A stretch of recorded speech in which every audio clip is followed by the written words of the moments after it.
देवेंद्र जी जैसे ही अपने कमरे में आते हैं उन्हें देवी जी दिखती है, जो कि अभी वॉशरूम से आ रही थी। उनकी नज़र जैसे ही देवेंद्र जी पर पड़ती है, वह नहीं देखते हुए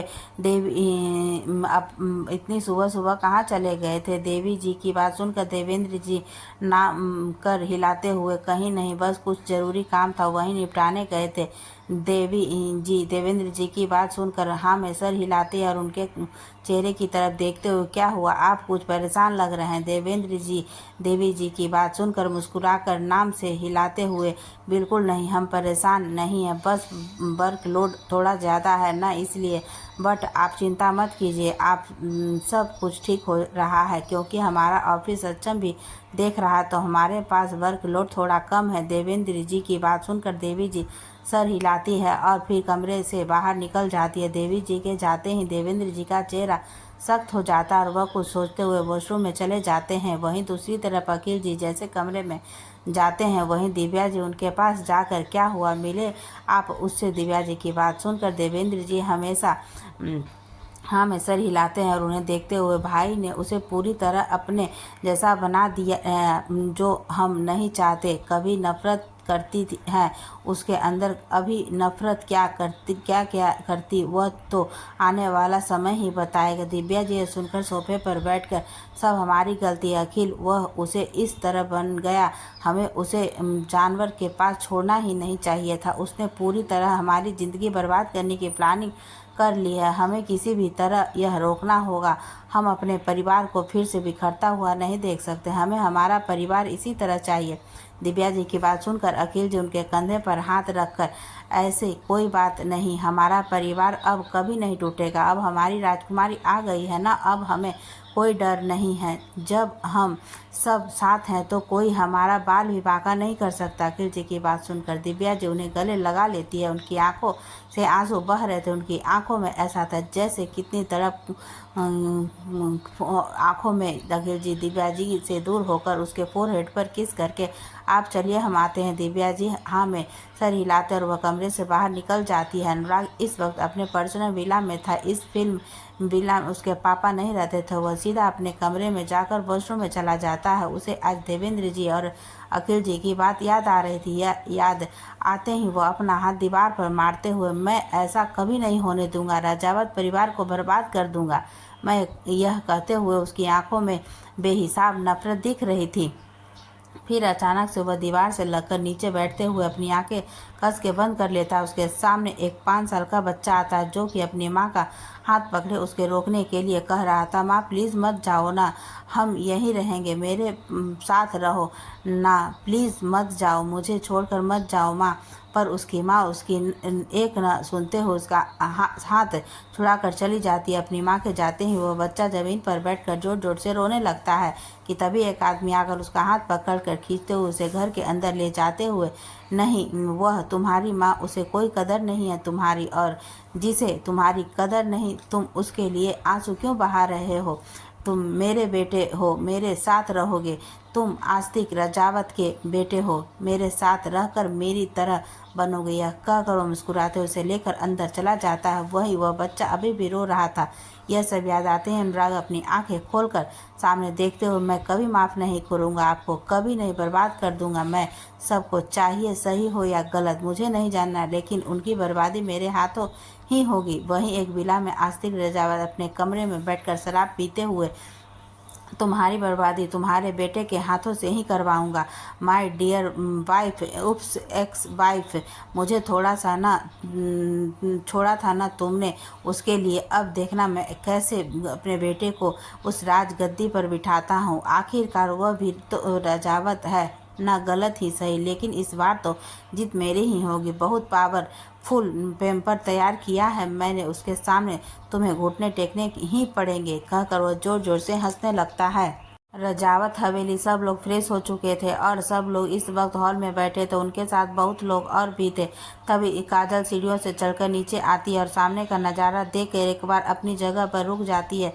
फिर सामने चलकर दो लोगों के सामने खड़ी हो जाती है। वहीं सामने शिव और माही मिही थे कि काजल के बारे में उन्हें पता चला, तब लोग वहीं नहीं आ पाए थे, इसलिए अभी मिलने आए। वहीं शिव और मिही जैसे ही अपने सामने काजल को देखते हैं, वह सामने बैठे हुए विभा जी की तरफ देखकर, आंटी वैसे आपने बताया नहीं कि आपने जो अभी कॉफ़ी बनाई थी कैसे बनाई थी, क्योंकि क्या मस्ट टेस्ट था उसका, एकदम अलग कॉफ़ी जैसे हमने आज तक ऐसी कॉफ़ी नहीं पी, लगता है राजस्थान का स्वाद घुल गया उसमें। ये सुनकर विभा जी मुस्कुरा देती है। वहीं खुद को इग्नोर करता देख काजल की आंखें छोटी हो जाती है और वह उन दोनों को घूरते हुए, इग्नोर क्यों कर रहे हो मुझे?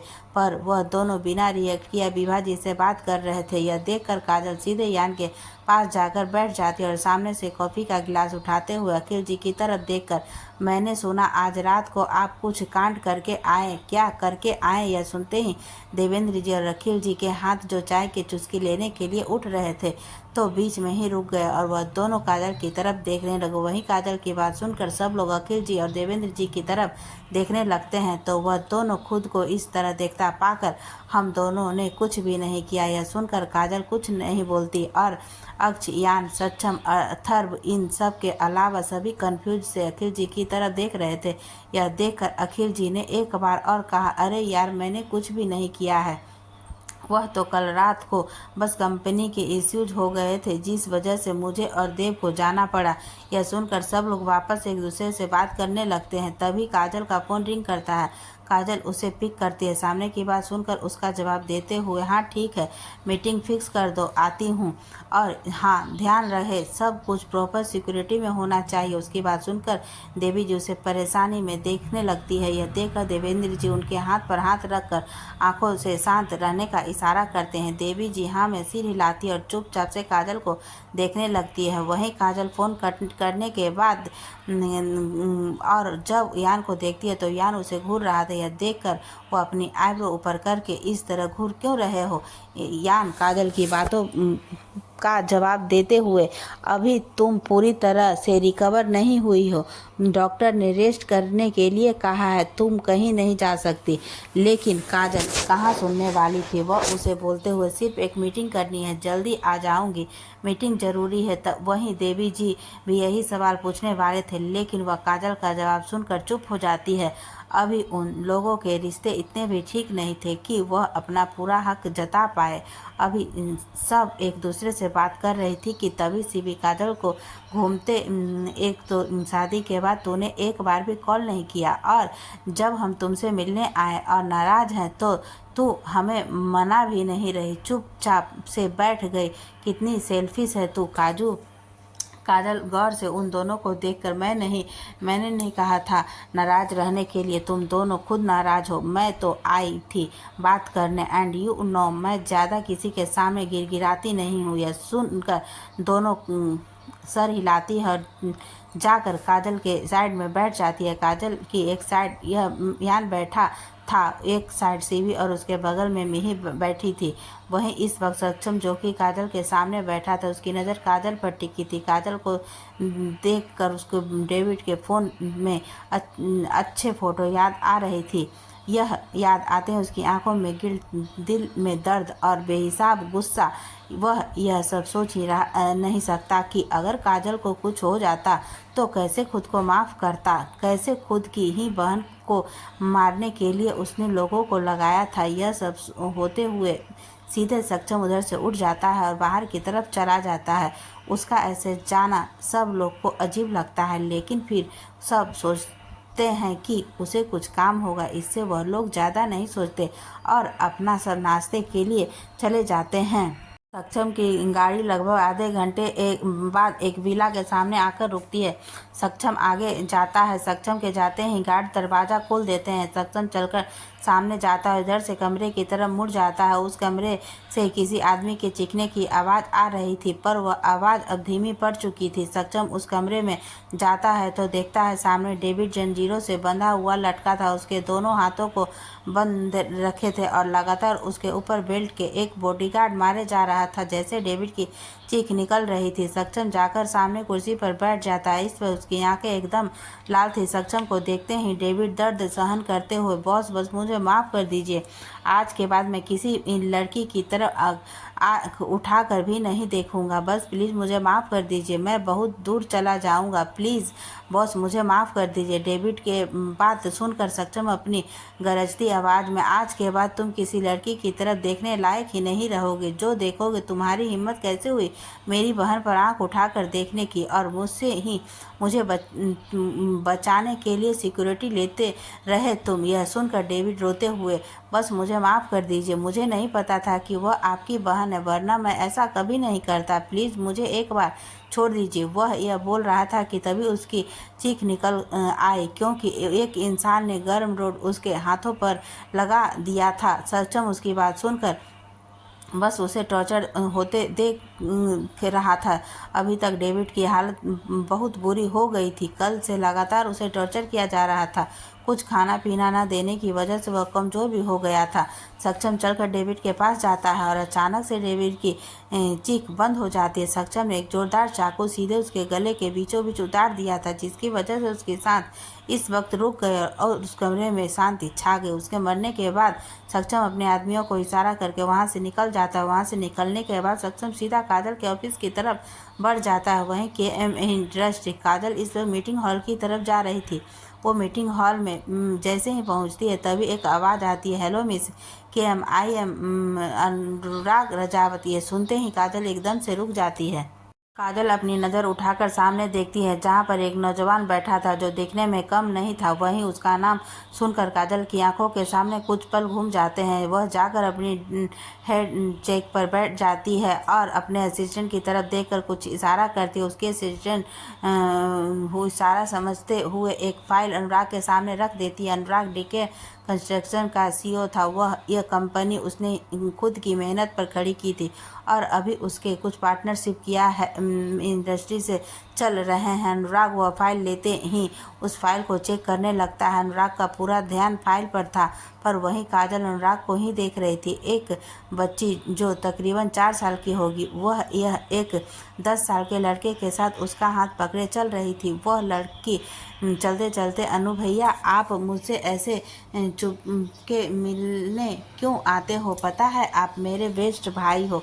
उसकी बात सुनकर वह लड़का हंसते हुए, अच्छा तो आप हमारी बेस्ट प्रिंसेस हैं और आप किसी को नहीं बताना कि हम आपसे मिलने आते हैं, यह हमारा सीक्रेट है ना। उसकी बात सुनकर वह जोर जोर से हाँ में सर हिलाते हुए, अनु भैया हम किसी को नहीं बताएंगे, लेकिन क्या आप हमें आइसक्रीम खिलाएंगे। उसकी बात सुनकर वह लड़का उसे अपने गोद में उठाकर आगे बढ़ते हुए, बिल्कुल जो हमारी प्रिंसेस मांगेगी वह सब हम आपको देंगे, आप हमारे इकलौती प्रिंसेस हैं और आपके अनु भैया आपसे बहुत प्यार करते हैं, आपके लिए तो कुछ भी।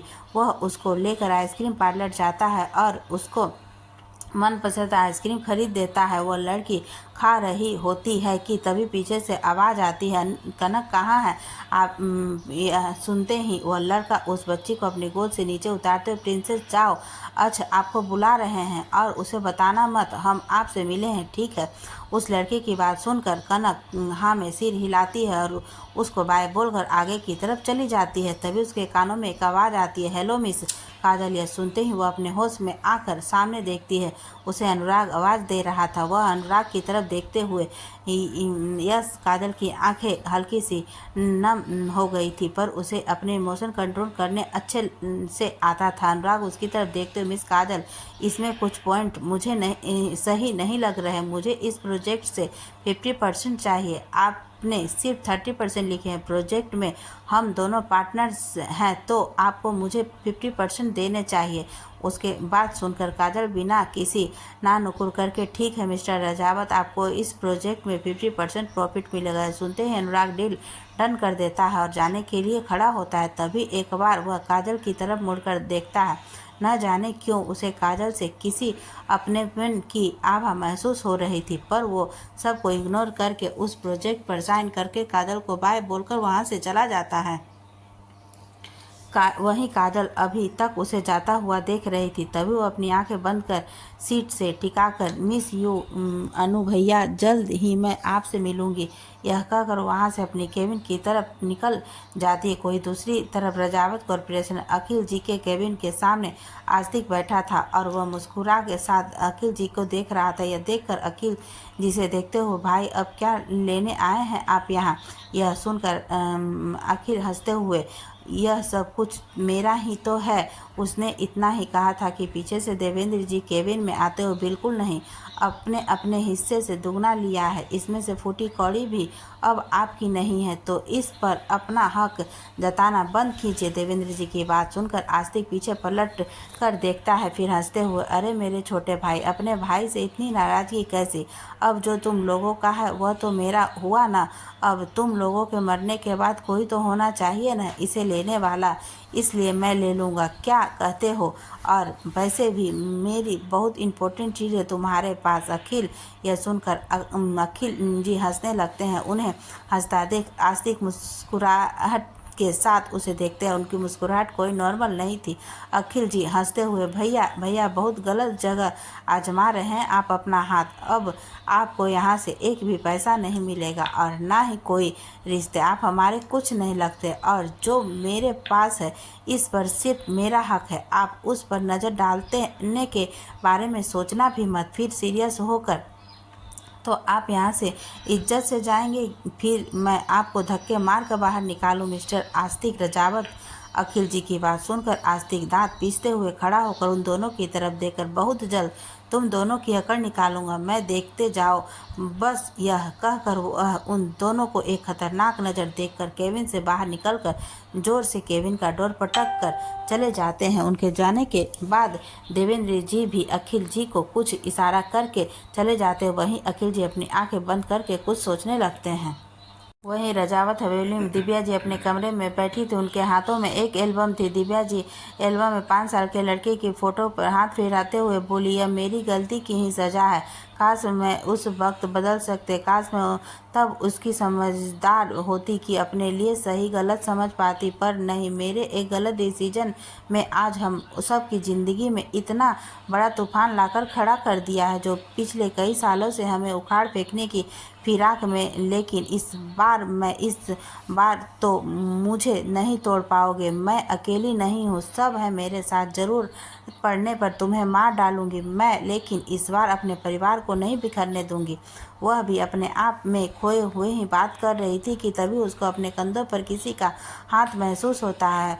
वह आँख उठाकर देखती है तो सामने देवी जी खड़ी थी। दिव्या जी झट से एल्बम बंद करती है और अपने हाथों से आंसू पोंछते हुए, देवी तुम यहाँ क्या, कुछ काम था? दिव्या जी की बात सुनकर देवी जी उनके पास बैठते हुए, दीदी ऐसा कुछ भी नहीं होगा जैसा आप सोच रहे हैं, इस बार कोई भी आपको अकेला नहीं छोड़ेगा, हमेशा की तरह हम सब आपके साथ हैं। यह सुनकर दिव्या जी देवी जी को गले लगाते हुए, पता है मुझे, पर मैं क्या करूं, अभी भी इन सब बातों को सोचती हूँ तो गलतियाँ मेरी ही नज़र आती है। हर किसी चीज़ को मैंने हमेशा परख कर सिलेक्ट किया, पर यहाँ मैं गलत हो गई और मेरी गलती की सज़ा आज तक हमारा परिवार।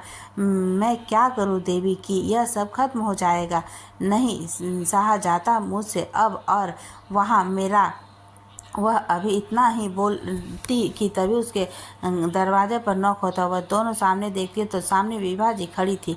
उन्हें देखते ही दोनों खड़ी होती है और विभा जी को अंदर बुलाती है। विभा जी अंदर आती है और उन दोनों की तरफ देखकर, क्या मैं गलत टाइम पर आ गई? उनके बात सुनकर दिव्या जी देवी जी दोनों एक साथ, नहीं नहीं, आप एकदम सही टाइम पर आई हैं, बैठिए। फिर वह तीनों बेड पर बैठ जाती है। दिव्या जी विभा जी को देखते हुए, हमें बहुत ज़्यादा खुशी है विभा, आपकी बेटी हमारे यहाँ बहू बनकर आई है। दिव्या जी की बात सुनकर विभा जी मुस्कुराते हुए, सच कहूँ भाभी तो जब 5 साल पहले हमने वह खबर सुनी थी ना, बहुत टूट गए थे। जब हमें जब पहले यहाँ पर आए और हमने अपनी नीरा को देखा ना, तो हम बात बता नहीं सकते हमें कितने ज़्यादा खुशी थे।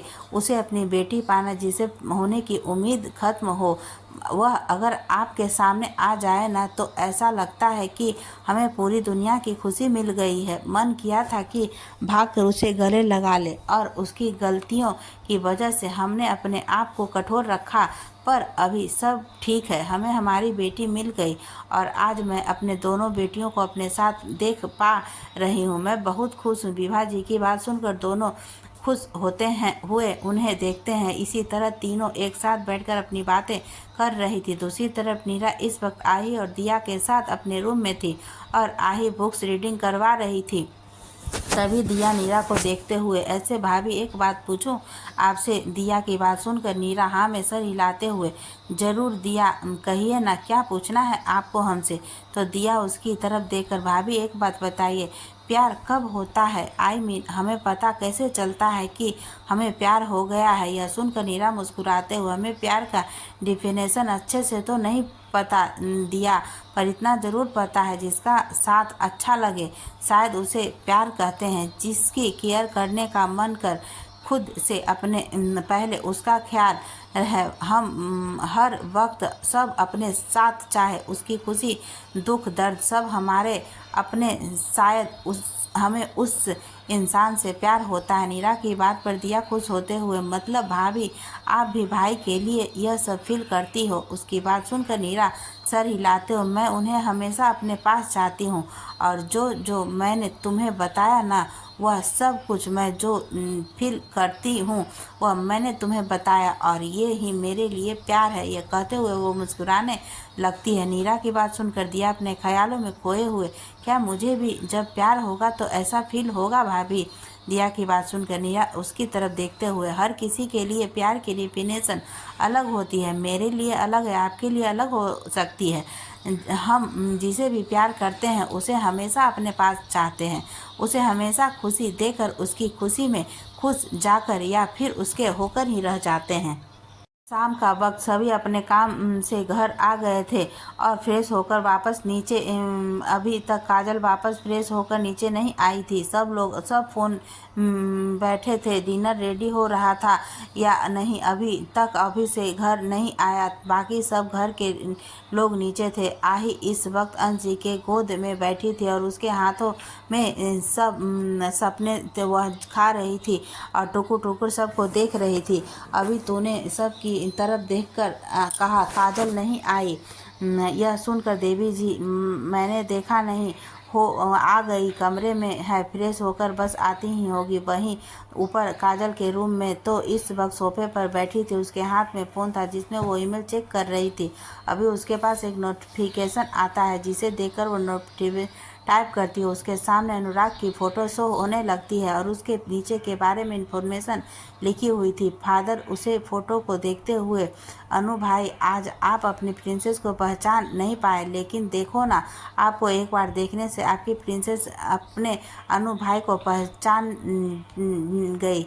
अगर तुझे पता करना है कि मेरे अनु भाई इस घर में क्यों नहीं रहते, क्योंकि आप भी तो रजावत ही हैं, तो ऐसा क्या हुआ कि आपने और इस परिवार में इतनी दूरियां हैं? ऐसा क्या था कि आप मुझे छुप कर मिलने आते थे? ऐसा क्या है जो मैंने आज आपकी आंखों में बदला हुआ महसूस किया? सब पता करेंगी आपकी प्रिंसेस, आपसे बहुत जल्द आपसे प्रिंसेस आपसे मिलेगी, आपकी वही पुराने वाले प्रिंसेस बनकर।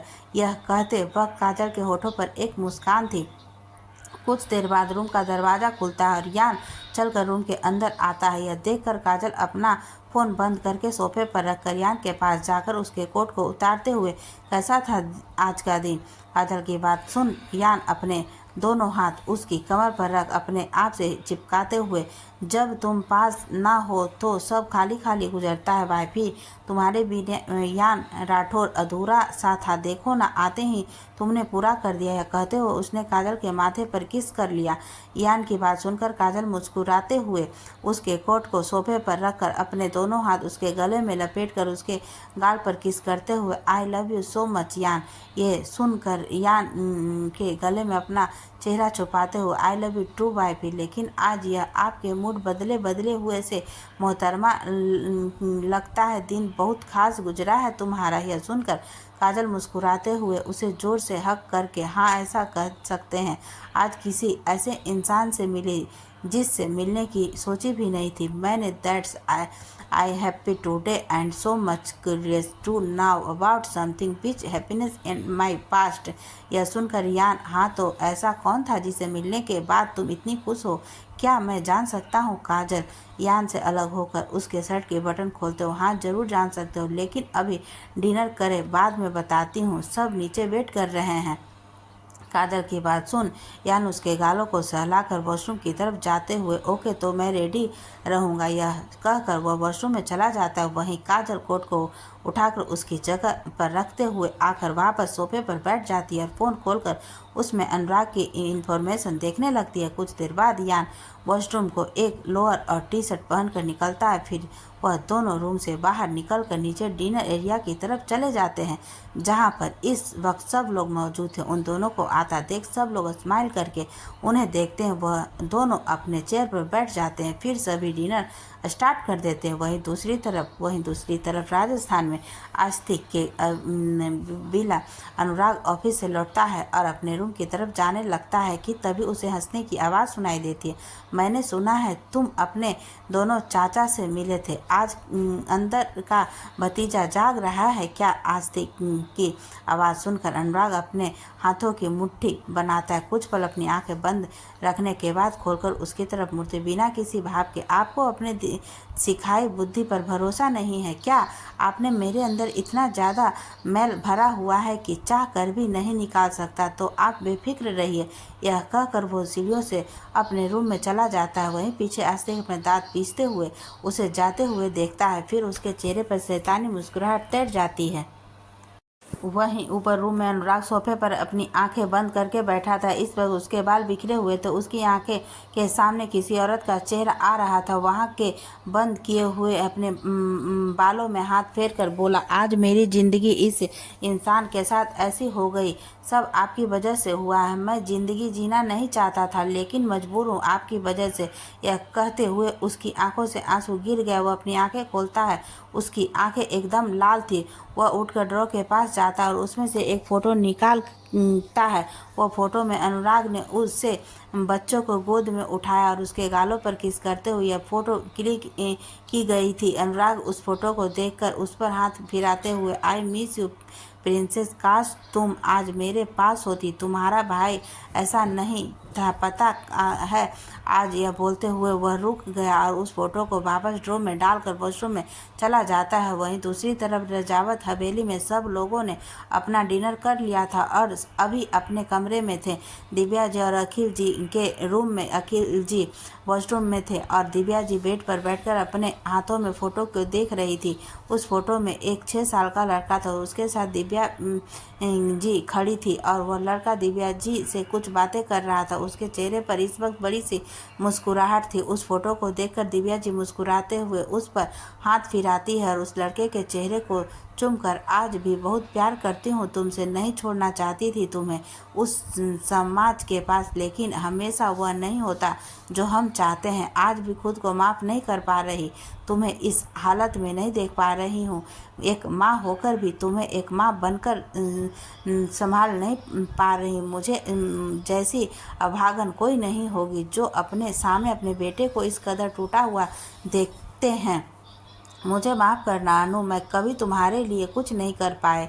यह कहते हुए ही उसकी आंखों से आंसू बह रहे थे। अभी वह अपनी सोच में गुम थी कि तभी उसके कंधों पर एक हाथ महसूस होता है। वह अपनी नज़र उठा कर सामने देखती है जहाँ पर अखिल जी थे। उन्हें देखकर दिव्या जी उनसे लिपट कर रोने लगती है। यह देखकर अखिल जी दिव्या जी के सर को सहलाते हुए, आपकी कोई गलती नहीं है, इसमें अनु भी संभाल जाए, लेकिन फिर दिल पर घाव तो गहरी है, उसको जिन्हें भरने में टाइम लगेगा। हम कभी नहीं चाहते ऐसा हो, यकीन मानिए, और हम बहुत जल्द अनु को आपसे मिलवा कर रहेंगे। उन्हें उन्हें हवन के पास नहीं छोड़ेंगे। यह कहते हुए दिव्या जी को शांत करवाते हैं। इस वक्त उनकी आंखों में भी एक अलग इमोशन नजर आ रहे थे। दूसरी तरफ काजल और यान के रूम में यान बेड पर लेटा था और काजल उसके सीने पर अपना सर रख कर लेटी थी। यान उसके बालों को सहला रहा था। यान काजल के बालों को सहलाते हुए, तो तुम्हारा मतलब है कि अनुराग रजावत भाई है तुम्हारा? उसकी बात सुनकर काजल उस पर पकड़ बनाते हुए, हाँ, बड़ी माँ के बेटे हैं। वह कभी भी इस घर में नहीं रहे, मुझे छुप छुप कर मिलने आते थे। जब छोटी थी बहुत प्यार करते थे मुझसे, मुझे पता नहीं, पर अब पता चला है कि वो बड़ी माँ के बेटे ज़रूर हैं, बड़े बड़े पापा के नहीं। और जहाँ तक मुझे पता है, पापा और बड़े पापा दो ही भाई हैं। अभी अनु भाई किसी आदमी के पास रहते हैं जिन्हें वो डैड कहते हैं। तो वो कौन है? ये कहकर काजल चुप हो जाती है। वही यान अब कुछ सोच रहा था, तभी उसे काजल की आवाज़ आती है। तुम्हें पता है, आज वो पुराने वाले अनु भाई नहीं लग रहे थे। आज उनकी आंखें कुछ अलग थी, जैसे नफरत और गुस्सा भरा हो उनके अंदर। यह कहते उसकी आंखों के सामने अनुराग का चेहरा आ जाता है। इसी तरह बात करते हुए दोनों नींद में चले जाते हैं। वहीं दूसरी तरफ अनुराग अपने बेड पर लेटा था। उसकी आंखें बंद थी। वह अपनी ज़िंदगी के बारे में सोच रहा था कि कैसे अभी तक वो अपने आप के साथ रहते हुए भी अकेला है। घर में आते ही न कोई खाने के लिए पूछने वाला है, ना ही कोई हालचाल। एक बाप है, वह भी सिर्फ अपने मतलब के लिए उसे पूछता है। यह सब याद आते ही अनुराग अपनी आंखें खोलता है और एक टक सीलिंग को देखते हुए, गलत लग रहा है सब कुछ, कैसे रोको यह सब? कल आपसे मिलने आऊँगा, बहुत सारे जवाब लेने जो आज तक शायद मिला नहीं, लेकिन अब वक्त आ गया है सारे जवाब मांगने का आपसे।